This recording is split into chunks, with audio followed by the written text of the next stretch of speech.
Today I'm going to be exploring a score by composer Michael Winter, which he wrote about the George Floyd protests and Black Lives Matter. At least it was inspired by those real events, real world events. It's called Counterfeiting in Colonial, Connecticut, and he wrote it in 2020 for obvious reasons. It's for guitar and sustaining instruments. The sustaining instruments are kind of a variable aspect to the score. And I believe there's also some sort of like live reading or narration. So the structure of the score, we have the sort of like performance notes, program notes. Then we are introduced to the graphic user interface and the electronic component of the piece. It's a piece of generative music, and then we get into the score proper. It seems long, but it really goes at a clip. And this score is generated uh, in Super Collider. Let me just skip ahead to that. And it's notated with this program called Lily Pond. So there's a sort of Lily Pond code at the end, I think, and then this code here is like the various Super Collider patches. It's kind of similar to the last Michael Winter piece we looked at. And there's also this appendix, which I skipped past,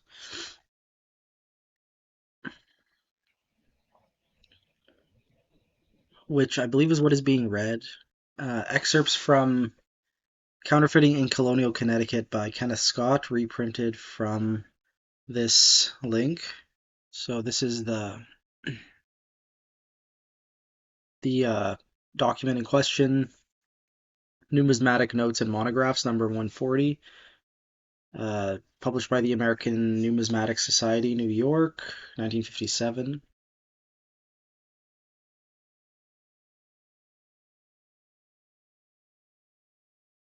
And these are the excerpts. So William Barker and Samuel Munn, it sort of details how in 1712 both men passed altered bills of credit, and then the subsequent complaint. Here's a short one that maybe I could just read out loud here. Joseph Holmes of Hatfield in Hampshire County, Massachusetts, was indicted at the Supreme Court in Hartford on September 1st, 1761, for having on August 29th at Middletown passed off 5 counterfeit Spanish milled dollars, one to Samuel Starr, one to Thomas Danforth, one to Matthew Talcott, and 2 to Abigail Shaler. He pleaded guilty and was sentenced to have his right ear cut off, to be given 25 lashes on the naked body, and to pay costs of £14, 9 shillings 9 pence. I started writing this piece with the intention to set readings of excerpts from the book Counterfeiting in Colonial, Connecticut, written by Kenneth Scott and published by the American Numismatic Society in 1957. I was intrigued by the stories and the dry, austere nature of Scott's accounts. My original intentions were transformed by 2 major crises that occurred during the development of this piece: the COVID-19 pandemic and protests sparked by the death of George Floyd, a black man brutally murdered by police. I decided to add the possibility of complementing readings from the Scott Compendium with readings of text reflecting my experience during that time in which the piece was written. So I guess he had already started on the project before these things happened. I was reluctant to connect George Floyd with counterfeiting and colonialism. Floyd was being arrested for allegedly using a counterfeit $20 bill, and his murder, as well as the pandemic, clearly demonstrated that inequalities accepted in colonial times have persisted. As such, the use of texts about counterfeiting in colonial America acquired a whole new meaning and gravity. However, these coincidences and connections are actually quite apt. The systems enforced and perpetuated by governments today in 2020, capitalism, democracy, communism, are counterfeit. They are fraudulent implementations of ideas manipulated to satisfy greed, but traded as currency for the good of the people. Far more dangerous than the relatively benign act of passing a counterfeit $20 bill. In a more humane system, George Floyd would still be alive, and a pandemic would demonstrate the resilience of our society rather than expose systemic inequalities within it. The music of this piece was written using a coin press as a central metaphor. The underlying variables in the computer program that generate the piece vary slightly within and between each section, like variations and errors in the minting of coins. Yeah, there's a guitar part, two accompaniment parts, high and low, which, as I said before, are variable. There's optional electronic interludes and readings of texts. So all accompanying parts can be played by real instruments, or they can be electronically synthesized using the Super Collider program that I talked about earlier. The tempo should be determined by the guitarist so that it can be comfortably played. You can kind of see in the score that it is just constant playing, right? So for very long stretches, you are required to play all these notes, most of them, many of them off the beat, right? And there's nothing repetitive about it. It's just like this generative, like algorithmic thing that keeps going and going. So yeah, you have to be able to comfortably read that and play it. So the score is divided into sections and subsections, which can be played in any order. The piece should be at least 10 minutes though. And any section may occur multiple times. Any hollow body guitar may be used. The open strings are tuned as follows. The low E is down a whole step to D. The A is 2 cents sharp. The D is tuned normally. The G is tuned down to F sharp minus 14 cents. So that's sort of like the pure third, major third above D. The B string is tuned down to A, but minus 47 cents. So this would be like, I mean, the ratio given here is 35 to 12. I'm not sure what partial of the harmonic series that would be. I guess partial 35. Um, and then the E is tuned down to C minus 31 cents. So that's like your, um, you know, that's your major seventh from the harmonic series, or your minor seventh from the harmonic series, basically. So the score is not written with cent deviations in there. It's just approximated, but you're given the string numbers with every note so that you know where you're supposed to be playing each note. The high accompaniment may be transposed down an octave. The part oscillates between two pitches every subsection. The low part consists of two voices that always sound together. The two tones are kind of a unison, although they may deviate, it looks like, in frequency. So that there's like beating created, basically. Probably best demonstrated by the electronic part, but you would have to match that as best as you can with an acoustic instrument. I guess with ideally two instruments, it would be hard to kind of sing and play at the same time like that, but I could imagine. Well, let's see what it looks like. Yeah, sort of like in vocal range ish. So that you're trying to produce a beating, I guess like 5.4 ish per second or something.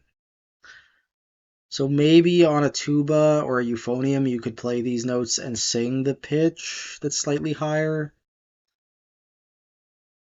In any case, I think it'd be very difficult to do.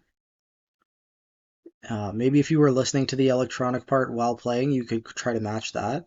So you can read the stuff we were looking at earlier from the Counterfeiting in Colonial Connecticut book.